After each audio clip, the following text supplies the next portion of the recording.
Natutunan ko ang pagluluto ng chicken pastel sa restaurant ng tita ko. Mula pagkabata kasi na-perfect niya na yung version niya ng pastel.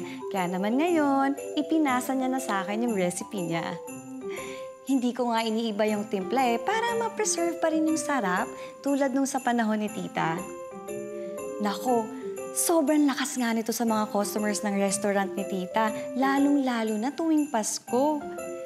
Simple lang naman yung ingredients niya pero dahil sa sarap ng sauce, mas nagiging special yung lasa. Bagay talaga tuwing Noche Buena.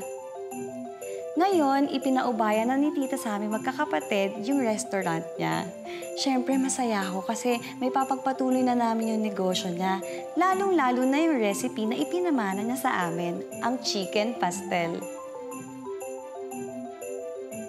Ako si Adele at ito ang aking Kapuso Christmas Story.